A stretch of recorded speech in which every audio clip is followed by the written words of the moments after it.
नमस्कार, जय हिंद, जय भारत। भारतीय अवाम ताकत दल अपने भारतीय भाई बहनों अर्थात अपने देश भारत की जनता अर्थात अपनी भारतीय अवाम से भारतीयता आधारित आपसी श्रद्धा, भारतीयता आधारित आपसी स्नेह, भारतीयता आधारित आपसी प्रेम, भारतीयता आधारित आपसी अखलाक मोहब्बत, भारतीयता आधारित आपसी सहयोग, भारतीयता आधारित आपसी सम्मान, भारतीयता आधारित आपसी एकता, भारतीयता आधारित आपसी भाईचारा तथा भारतीयता आधारित आपसी सद्भाव को समझने व उसे आत्मसात करके वैसा ही आचरण एवं व्यवहार करने हेतु और इसके पूरे देश में प्रचार प्रसार करने हेतु और इसकी अहमियत और महत्व को प्रत्येक देशवासी को समझाकर उसे अपनाते हुए वैसा ही आचरण एवं व्यवहार करने हेतु और प्रत्येक देशवासी को अपना ही भारतीय भाई बहन मानकर, समझकर, अपनाकर उनके साथ वैसा ही और उसी अनुसार आचरण एवं व्यवहार करने हेतु सतत, सदैव और हमेशा अदब के साथ, आदर के साथ अर्ज करता है, विनती करता है। आज ये क्रिश्चियन इरा के अनुसार पहला दिन है, नव वर्ष है। वैसे तो भारतीय मान्यता के अनुसार नव वर्ष भारत का चैत्र का प्रथम दिन होता है, लेकिन ये जो क्रिश्चियन इरा की मान्यता पूरे विश्व की है, तो उस मान्यता का सम्मान करते हुए भारतीय अवाम ताकत दल भी पूरे देश हमारे देश के आदरणीय भारतीय भाई बहनों, हमारे देश के आदरणीय भारतीय अवाम को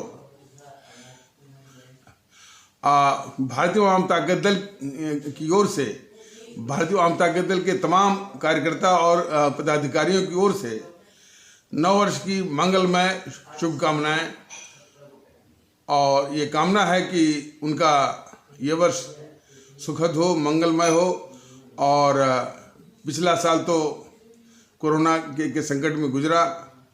कई हमारे भारतीय भाई बहन जो है अपने वो जान से भी हाथ धोए, कई संक्रमित हुए और देश बड़े संकट से गुजरा। और कम से कम ये कामना करता है कि ये साल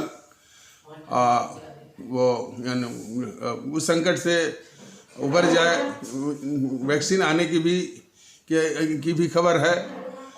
तो सब कुछ मिलाकर भारतीय अवाम ताकत दल का अपने आदरणीय भारतीय भाई बहनों के प्रति यही कामना है कि पिछले साल से बेहतर ये साल हो और उनका पारिवारिक और व्यक्तिगत जीवन सुखी हो और कम संकटापन्न हो। अब इसके आगे बढ़ते हैं। वो पिछले एपिसोड में एक वर्णन किया गया था कि हमारे जो उत्तर प्रदेश के मुख्यमंत्री श्री योगी जी, एक नागरिक थी, महिला, और वो भारतीय बहन जो है वो इस्लाम आस्था वाले भारतीय भाई बहनों के समाज से थी। वो इस बात पर बल दे रही थी कि हमको हिंदुस्तानी होने पर गर्व है और योगी जी कह रहे थे कि स्वामी विवेकानंद ने यह कहा कि स्वामी विवेकानंद के अनुसार कि हमें हिंदू होने पर गर्व है। भारतीय अवाम ताकत दल बस यही बताना चाहता है कि ये चुनौती के साथ कि स्वामी विवेकानंद ने कभी नहीं कहा कि उनका धर्म जो है वो हिंदुत्व है या हिंदू होने पर गर्व है। ये चुनौती भी है सबको, जिस किसी को। उन्होंने एक मौके पर जरूर कहा था और ये बात पिछले एपिसोड में भी बताया गया था और उसको फिर से कह दे रहा हूँ। उन्होंने ये कहा था कि मैं उस प्रभु का सेवक हूँ जिसको अज्ञानी लोग मनुष्य कहते हैं।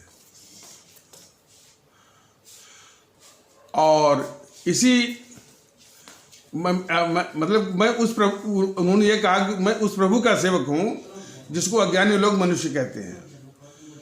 इसी प्रभु की सेवा करना और उसकी सुख सुविधा का चिंतन करना ही हमारा धर्म है, और इसके आगे मैं किसी धर्म को नहीं मानता।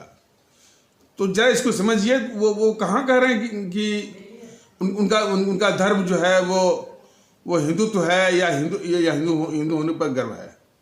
सिर्फ मानवता, ये उनका सबसे बड़ी मान्यता रही, सबसे बड़ा धर्म रहा है। और बाकी उनका नाम भुनाने के लिए, उनकी फोटो चिपकाने के लिए अपने साथ किसी को रोक टोक नहीं है, लोग लगाते ही हैं, उनका नाम भुनाते ही हैं। ये बात तो भारतीय ताकत दल ने एक सवाल उठाया था कि एक तो स्वामी विवेकानंद ने कभी नहीं कहा कि उनका धर्म जो है वह हिंदुत्व है या हिंदू होने पर गर्व है। उनका धर्म मानवता की सेवा करना है, ये उन्होंने बताया था।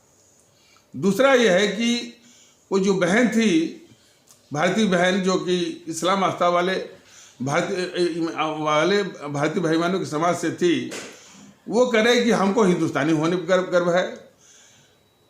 भारतीय अवाम ताकत दल का ये संदेश उसके पास पहुंच गया होता तो वो शायद वो कहती कि हमको भारतीय होने पर गर्व है। और एक सज्जन जो है कि भारतीय संविधान की शपथ लिए हुए हैं, और वो संविधान कहता है, संविधान का प्रस्तावना कहता है, उसका प्रेम्बुल कहता है कि हम भारत के लोग, we the people of India. उसमें वो हिंदू शब्द है ही नहीं कि हम हिंदू लोग, हम मुस्लिम लोग, कुछ भी नहीं उसमें। तो जो संवैधानिक पद पर बैठा हुआ है और जिसने भारत के संविधान की शपथ ली हुई है, तो उस पर यह बाध्यता है कि जो है वो भारत के संविधान के अनुरूप उसका पालन करे। यही बात जो है भारतीय जनता दल ने मुख्यमंत्री श्री आदित्यनाथ को बताई थी। अब इसको इस रूप में न देख करके शायद उनके द्वारा स्थापित कोई तंजीम है, वो हिंदू युवा वाहिनी, उसके कुछ लोग जो है अलीगढ़ से और या 2 बार वो लखनऊ से लोगों ने हमारे भारतीय जनता दल के पदाधिकारी को फोन करके धमकी दिया कि इस तरह का वीडियो जो है वो बंद होना चाहिए, और अंतिम और पहली और अंतिम ये चेतावनी है। सर्वप्रथम तो युवा वाहिनी के उन सदस्यों को ये पता भी नहीं कि इस देश का संविधान क्या है, मुख्यमंत्री के दायित्व क्या है, मुख्यमंत्री यानी किन किन प्रावधानों से बंधा हुआ है। उनके जो युवा वाहिनी के लोगों के वक्तव्य से साफ जाहिर होता था कि इससे न तो उनके पास कोई ज्ञान है और न तो कोई वास्ता है। लगता ही नहीं है कि वो इस देश के कानून को, इस संविधान का, इस देश के संविधान को का सम्मान वो करना जानते हैं और करना चाहते हैं। सर्वप्रथम तो यह है। और दूसरा कि भारतीय जनता दल आज 1.5 साल से यह मुहिम चला रहा है। बीजेपी के नेता लोग अपने छोटे भाइयों को सिखा पढ़ा करके धमकी ही दे रहे हैं। जीएनपीसी के लोग धमकी ही दे रहे हैं, कभी कभी वामदल के लोग भी धमकी देने चले आते हैं, शिवसेना के लोग धमकी देने चले आते हैं। और वो धमकी क्यों दे रहे हैं, ये भी जाहिर सी बात है। और खास करके जब शिवसेना को आईना दिखाया गया कि अभी कन्हैया कुमार जो बोला था कि भारत तेरे टुकड़े होंगे इंशाअल्लाह, कन्हैया कुमार ने जो नारा लगवाया था सरेआम, और वो भी जेएनयू के प्रांगण से, भारत तेरे टुकड़े होंगे इंशाअल्लाह, इंशाअल्लाह भारत की बर्बादी तक जंग जारी रहेगी, वो बात अभी ठंडी भी नहीं हुई। तब तक उस शिवसेना का जो मुखपत्र है सामना करा कि इस देश के टुकड़े होंगे। तो निश्चित है भारतीय आवाम ताकत दल ऐसी सारी ताकतों को बेनकाब करेगा और उसके सापेक्ष में ये प्रधानमंत्री मोदी जी की निकम्मापनी और कायरता को भी बताएगा। यदि ये निकम्मा कार्य होते तो ऐसे समाचार पत्र को तुरंत बंद करते, ऐसी सरकार को बर्खास्त करते और ऐसे जो है ऐसे राजनीतिक दल की मान्यता भी छिनवाते। लेकिन ऐसा उन्होंने कुछ नहीं किया, क्योंकि मोदी जी का बीजेपी का जो राष्ट्रवाद है वो बहुत ही झूठा है, बहुत ही धोखेबाज वाला है और बहुत ही वो छलपूर्ण और कपटपूर्ण है और इस देश को, इस मुल्क को बहुत ही दुख दे रहा है।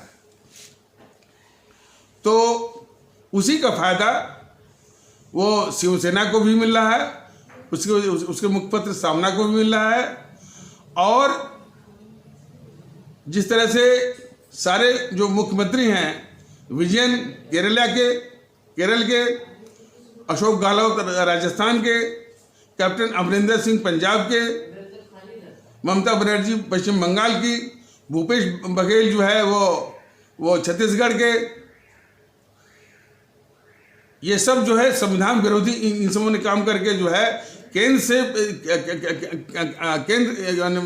भारतीय संसद के द्वारा पारित किए हुए कानूनों पर अपने अपने विधानमंडलों से उसके विपरीत में प्रस्ताव इन सबों ने पास कराया।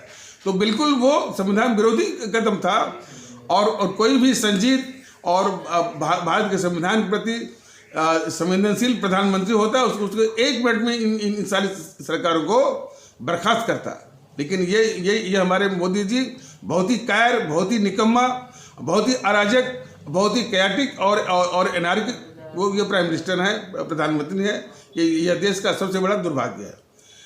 तो उसी दुर्भाग्य का उसी मोदी जी की निकम्मापनी का, कायरता का फायदा जो है योगी जी जैसे लोगों को भी मिल रहा है, जो कि संविधान की शपथ लेकर के मुख्यमंत्री बनते हैं और कहते हैं कि गर्व से कहो हम हिंदू हैं। देखिए, एक बात स्पष्ट कर देना बहुत जरूरी है कि इस देश के नागरिक की हैसियत जितनी भी संस्थाएं हैं, चाहे विधानमंडल हो, चाहे संसद हो, चाहे कार्यपालिका हो, चाहे न्यायपालिका हो, उससे ऊपर है एक भारतीय नागरिक की हैसियत। ये संविधान ने दिया हुआ है। चूंकि ये सारी संस्थाएं उस नागरिक की सेवा के लिए हैं, लेकिन उसको नागरिक के रूप में बर्ताव और आचरण करना होगा। और नागरिक के रूप में बर्ताव आचरण का पहला पाठ है कि इन सारी संस्थाओं का सम्मान करें, सारी संस्थाओं का सम्मान करना सीखे वो भारतीय नागरिक। और दूसरा कि आचरण जो है वो भारतीय नागरिक की तरह का है। जिस वक्त उसने ये कहा कि गर्व से कहो हम हिंदू हैं, उसी वक्त उसकी भारतीय नागरिक की हैसियत वो खत्म हो गई। जिस वक्त उसने ये कहा कि गर्व से कहो हम मुस्लिम हैं, उसी वक्त उसके भारतीय नागरिक की हैसियत उसकी खत्म हो गई। जिस वक्त वो कहा कि वो ये एसर्ट कर रहा है या बल दे रहा है कि गर्व से को हम क्षत्रिय या राजपूत हैं या ब्राह्मण हैं, जो भी हैं, उसी वक्त उसके भारतीय नागरिक की हैसियत वो समाप्त हो गई। तो भारतीय संविधान के अनुसार भारतीय नागरिक की हैसियत जो है इन सारी संस्थाओं से ऊपर है, बशर्ते वो भारतीय नागरिक की तरह बर्ताव करे, आचरण करे और भारतीय नागरिक की तरह और भारतीय नागरिक का कर्तव्य भी निभाए। और उस कर्तव्य का पहला पाठ है कि इन सारी जो संवैधानिक संस्थाएं हैं उनका सम्मान, उनका एक उचित सम्मान करना भी सीखे। तो भारतीय जनता दल अपने सभी आदरणीय भारतीय भाई बहनों से और अपने कार्यकर्ताओं से, अपने पदाधिकारियों से यही कहता है कि इन सारी संस्थाओं का आदर करना सीखिए। और साथ ही साथ जो जो जो जो ये संवैधानिक संस्थाएं हैं, जैसे मुख्यमंत्री का पद है, प्रधानमंत्री का पद है, और उच्च न्यायालयों में जो जो जो जो न्यायमूर्तिगण हैं, सर्वोच्च न्यायालय में जो न्यायमूर्तिगण हैं, सभी लोग जो है संविधान के प्रावधानों से बंधे हुए हैं। तो उसी तारतम्य में भारतीय जनता दल ने ये बताया कि ये योगी जी का जो इस तरह से कहना कि गर्व का हिंदू है, सरासर और भी एक नागरिक के सामने, नागरिक कह रहा है कि हमको हिंदुस्तानी होने पर गर्व है, और मुख्यमंत्री जिसने संविधान की शपथ लिया वो कह रहा है कि हमको हिंदू होने पर गर्व है। तो यही चीज जो है वो आईना दिखा रही थी महिला उस मुख्यमंत्री को। बात इतनी सी है। और जहां तक कि वो वाहिनी के लोग जिस तरह से बर्ताव कर रहे हैं, वो तो कोई असामाजिक तत्व की भाषा वो बोल रहे थे वो। और मैं नहीं समझता कि असामाजिक तत्वों का गिरोह पाल करके कोई वो योगी आदित्यनाथ जैसे लोग कोई अपना और किसी मुल्क का भला वो कर सकते हैं। और यदि इसी तरह का बर्ताव रहा, वो युवा वाहिनी के लोगों का, तो अभी चुनाव आ रहा है 2022 में, ये बहुत बड़ा मुद्दा भी बन सकता है। एक मुद्दा तो यही बनेगा, और ये मुद्दा कदाप जो है वो योगी आदित्यनाथ जी के लिए और जो उनकी युवा वाहिनी है, दोनों के लिए वो उस चुनाव में बिल्कुल अच्छा नहीं होगा। तो वो बल्कि अपने हित में ऐसी हरकतों को बंद करें या काबू में रखें। और जहाँ तक भारतीय जनता दल का सवाल है, ये हमेशा देश की बात करता है, देश की सुरक्षा की बात करता है, देश के स्वाभिमान की बात करता है, और देश की सुरक्षा के साथ क्या खिलवाड़ हो रहा है इसमें मोदी जी के शासनकाल में, यही अपने आदरणीय भारतीय भाई बहनों को बता रहा है। और एक बात और, यो वाहिनी को इतना ही उनको बुरा लग रहा है, तो जो देश के दुश्मन हैं,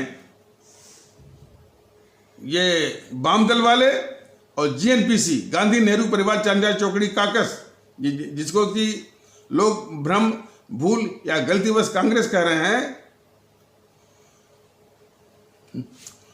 उसका सामना करके दिखाए। और जो जिसे जीएनपीसी का तांडव चल रहा है, राहुल क्या गद्दारी कर रहा है इस देश के साथ, उसको ठिकाने लगाने में अपनी ताकत का इस्तेमाल करें। उसको ठिकाने लगाने में युवा वाहिनी के लोग अपनी ताकत का इस्तेमाल करें, अपनी बुद्धि का इस्तेमाल करें, और इस तरह की अपनी ताकत, बुद्धि का और अपने शैली का जो है वो दुरुपयोग ना करें। तो बहुत से नेक काम हैं, तो नेक कामों में वो जो नेक कामों में हिंदू युवा वाहिनी के लोग अपना काम, अपनी ऊर्जा, अपनी अकल जो है वो लगा सकते हैं। या इस तरह और भाषा भी वो ठीक करने वो कि ये वार्निंग है, वार्निंग जो है ये चेतावनी है। अरे ये भाषा तो गुंडे और मवालियों की भाषा होती है। देखिए, ये बातें जो कही जा रही हैं, हो सकता है कि वो मुकर जाएं। आजकल के तो जो नेता लोग हैं, तो वो झूठ बोलने में तो बहुत माहिर हैं। तो चेतावनी, धमकी वगैरह जो है, ये भाषा जो है गुंडे और मवालियों की है। और जो सार्वजनिक जीवन में है, उसके लोग इस तरह की भाषा का प्रयोग करें। हालांकि मैंने जब पब्लिक की आड़ में ऐसी वो भाषा का प्रयोग करवाते हैं, ये भी सत्य है। तो खैर इसका सारांश यही है, इसका समान सब्सटेंस यही है कि यदि वो इतने चिंतित हैं तो देश के जो गद्दार हैं, खास करके जो गद्दारी ये राहुल कर रहा है, अपनी सेना का मनोबल गिराता है, पाकिस्तान की भाषा बोलता है, चीन के और जो है चीन के पक्ष में, अपने दुश्मन चीन के पक्ष में माहौल बनाता है, उसको ठिकाने लगाने में ये हिंदू यो वानी के लोग अपनी ऊर्जा और ताकत का इस्तेमाल करें। भारतीय ओम ताकत दल जो देश की सुरक्षा, देश का स्वाभिमान और देश में एकता कैसे आए और देश में भारतीयता आधारित एकता, भाईचारा, सद्भाव, राष्ट्रभक्ति, देशभक्ति कैसे स्थापित हो, इसमें लगा हुआ है। और इसको वो हिंदू यो वानी के लोग भी और हमारे आदरणीय मुख्यमंत्री श्री योगी आदित्यनाथ भी जान लें। तो इस पर ज़्यादा बल न देते हुए यानी इस प्रकरण को यहीं पर वो समाप्त करते हैं। लेकिन इस तरह की हरकत जो वानी वाले करेंगे, यह उनको ही नुकसान देगा, क्योंकि चुनाव आने वाला है और ये चुनाव में बहुत ही खतरनाक मुद्दा जो है वो योगी आदित्यनाथ के विरुद्ध और बीजेपी के विरुद्ध बन सकता है और बहुत विस्फोटक भी बन सकता है। इसको समझ लें। वो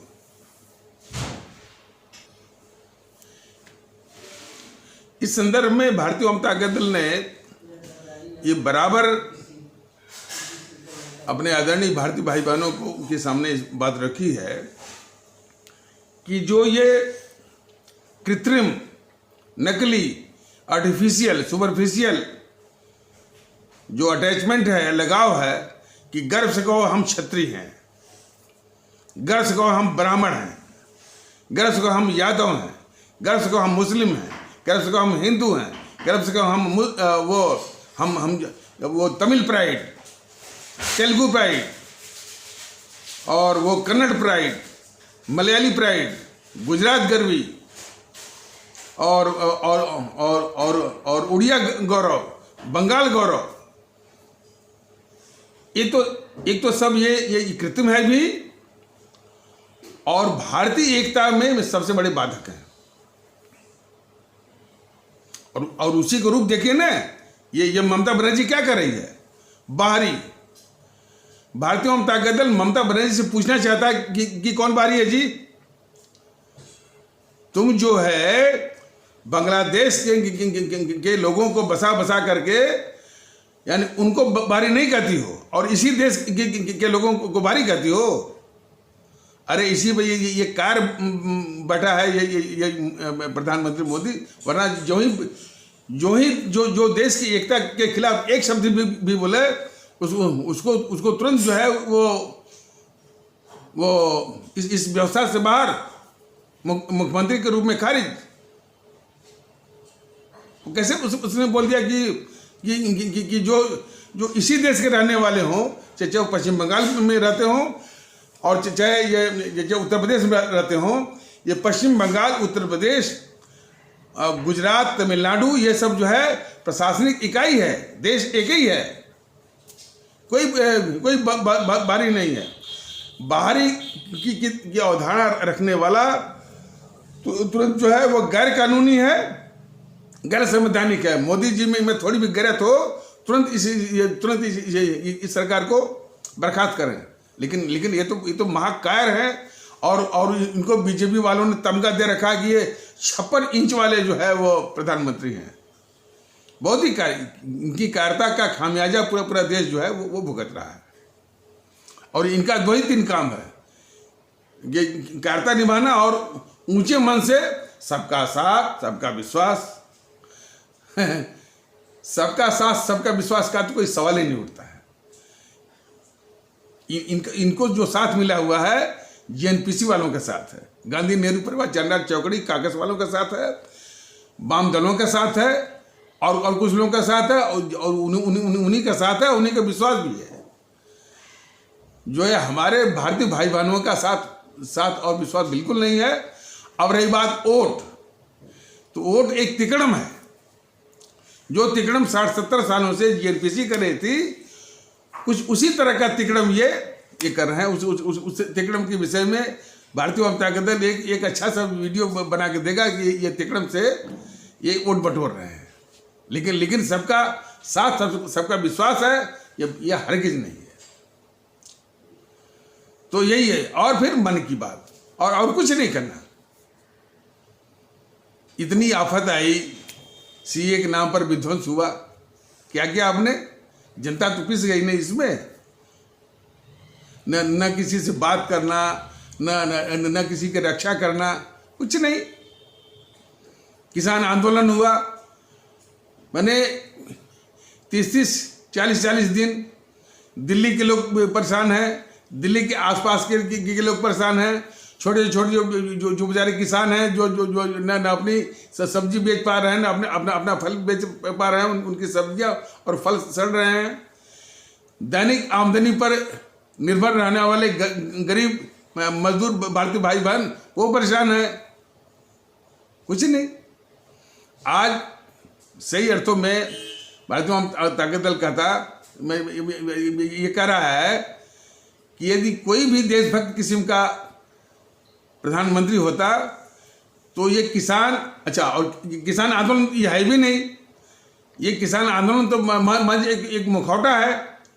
इसमें जो है भारत विरोधी ताकतें, जैसे ये कम्युनिस्ट वाले, ये जेएनपीसी वाले, गांधी नेहरू परिवार जनरल चौकड़ी कांग्रेस वाले, और खालिस्तानी, इनके द्वारा जो है माने ये आंदोलन जो है इन्हीं भारत विरोधी ताकतों की जकड़ और पकड़ में है। ये तो एक साधारण नागरिक का नजरिया है, लेकिन सरकार तो आपकी है। सरकारी तंत्र आपके पास है, खुफिया तंत्र आपके पास है। आपने जो है कुछ भी वो इंतजाम नहीं किया, और जनता को ऐसी ही तकलीफ झेलने को मजबूर कर दिया आपने। तो यह देश, मोदी जी, आपकी निकम्मापनी, आपकी कायरता, आपका जो अराजकता और कैटिक और एनार्किक जो शैली है, उससे देश बहुत आहत है, बहुत दुखी है।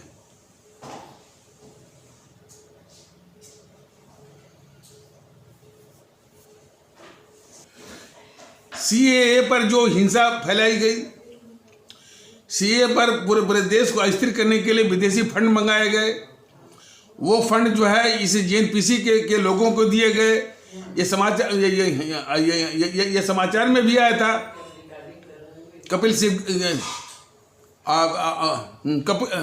कपिल सिब्बल का नाम भी आया था।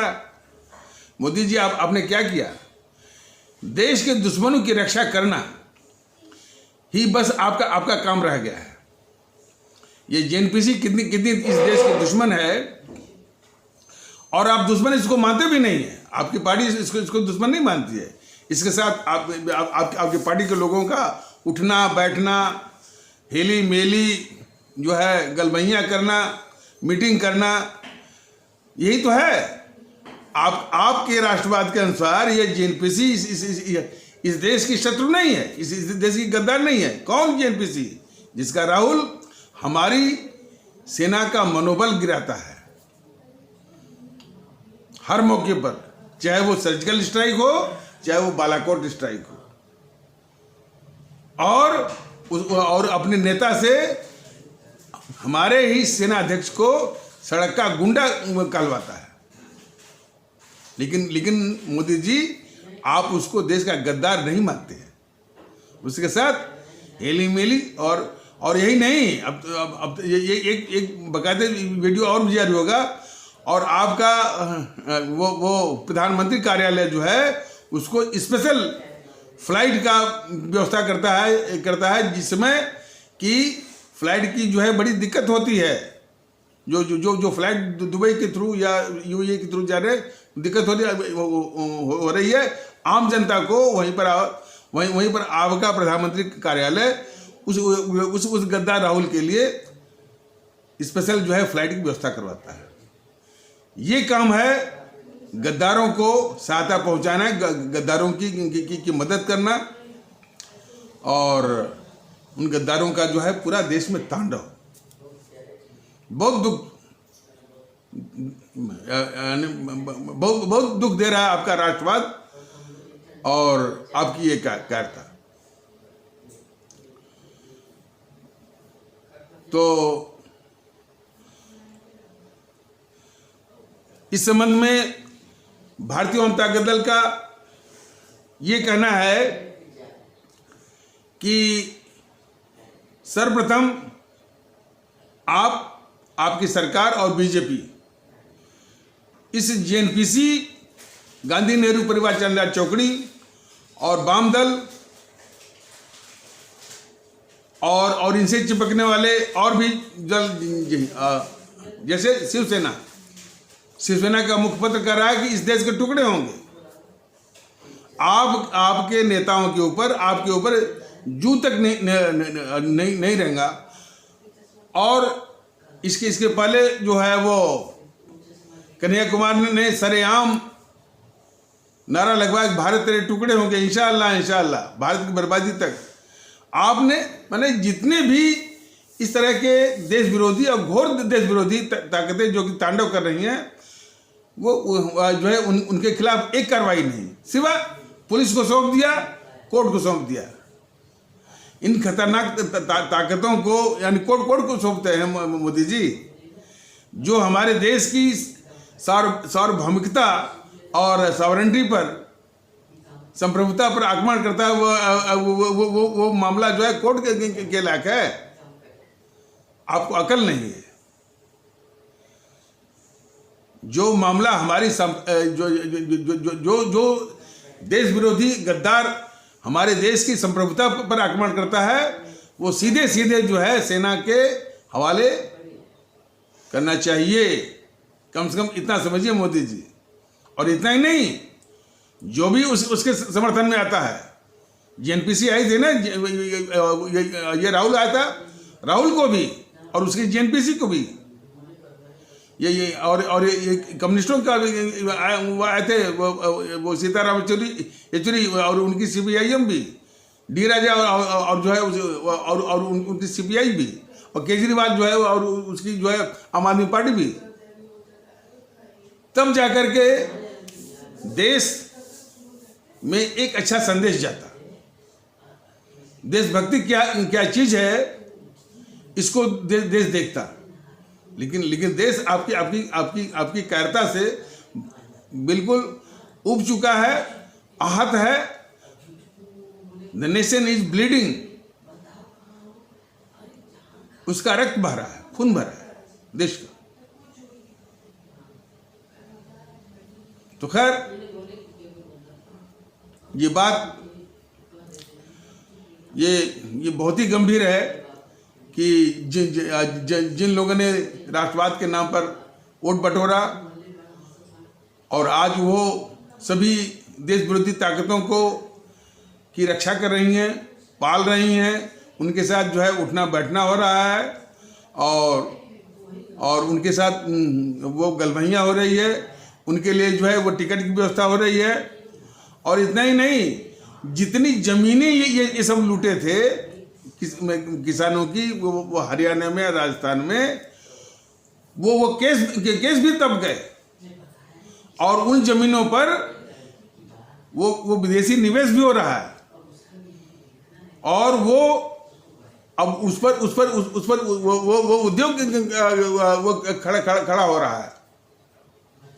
और वो उसकी सप्लाई जो है वो कुछ कुछ राज्यों को दी जा रही है, गुजरात को भी, कर्नाटक को भी।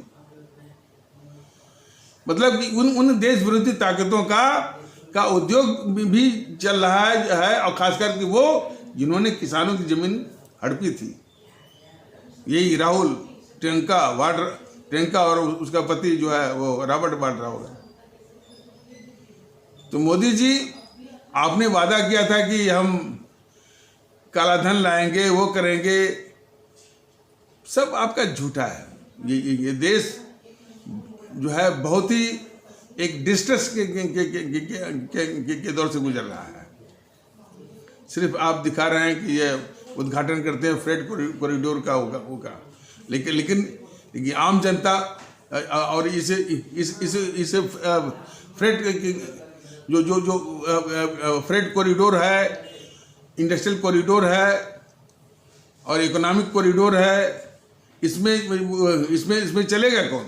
ये कम्युनिस्ट वाले चलेंगे, ये एनपीसी वाले चलेंगे, जो बाकी जो आम जनता तो पिस रही है ना।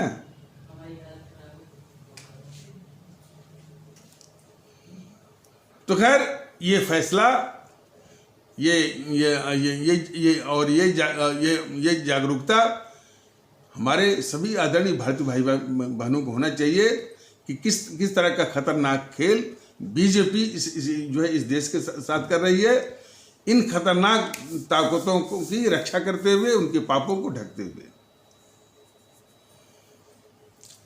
और आगे वाले एपिसोड में ये बताया जाएगा कि ये जो वाम दल हैं, इनका आतंक विश्व में किस स्तर का है। इन्होंने जो यानी कितने पैमाने पर जो है वो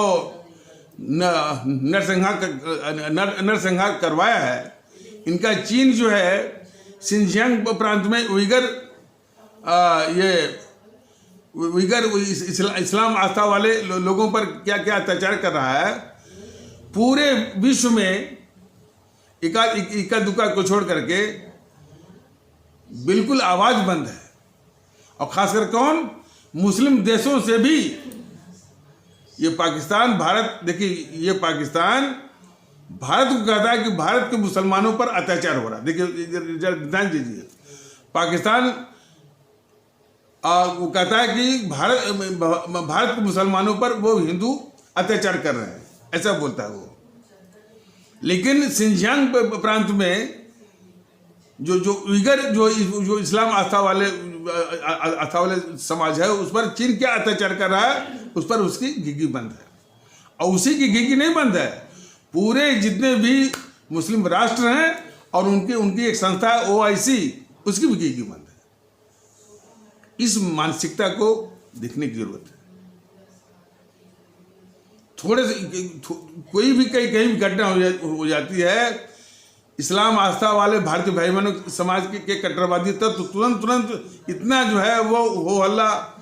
टर्की में कोई घटना हो, सऊदी अरब में कोई घटना हो, फ्रांस में कोई घटना हो, शुरू हो जाता है। इसलिए कि भारत को ही सबसे कमजोर समझते हैं। वही सिंजियांग प्रांत में हो तो इन समों की यानी वो घिघी बंद रहती है।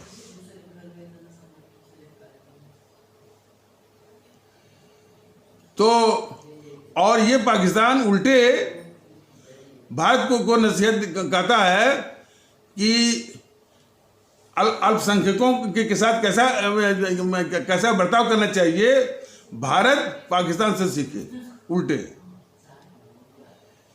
उससे कोई नहीं पूछता है कि जब पाकिस्तान का जन्म हुआ उस समय अल्पसंख्यकों का प्रतिशत था 23%। आज वो प्रतिशत घटा करके उसने 3% पर ला दिया है। कम से कम हमारे ये इस्लाम आस्था वाले भारतीय भाई बहनों का की वृद्धि दर जो है अन्य की तुलना में ज्यादा है, वो बढ़ रहे हैं। लेकिन देखिए, झूठ बोलने में तो पाकिस्तान भी झूठ बोल रहा है, और हमारे देश में तो राजनीतिक दल तो और झूठ बोलते ही हैं। ये राहुल जो है दिन रात झूठ बोलता है। तो राहुल में और पाकिस्तान में कोई फर्क नहीं है।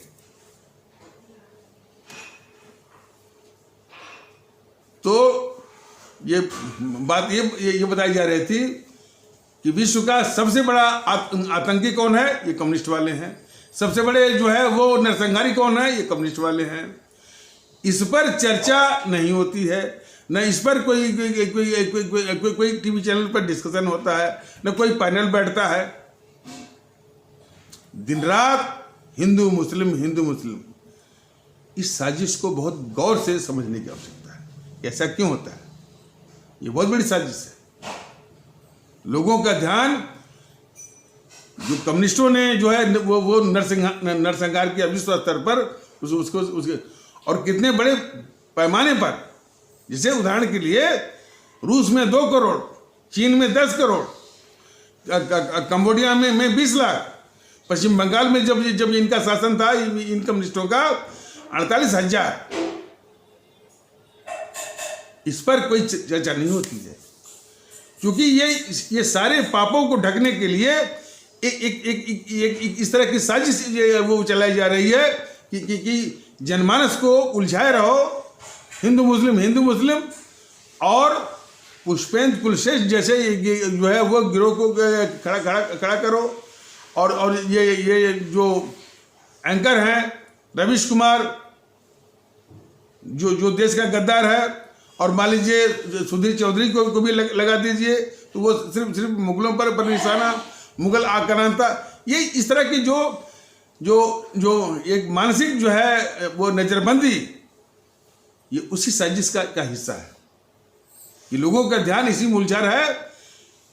कम्युनिस्टों का आतंकवाद, कम्युनिस्टों का जो है वो नरसंहार, और जेएनपीसी का जो है पाप, मोहनदास करमचंद गांधी का देश के खिलाफ, इसकी नेहरू की गद्दारी की जो लंबी फहरिस्त, लंबी लिस्ट है देश के खिलाफ, इंदिरा की गद्दारी इस देश के खिलाफ, राजीव गांधी की इस देश के खिलाफ गद्दारी, राहुल की, प्रियंका की, सिर्फ इसी को छुपाने के लिए, इनके पास छुपाने के लिए दिन रात जो है एक साजिश चलाई जा रही है कि लोगों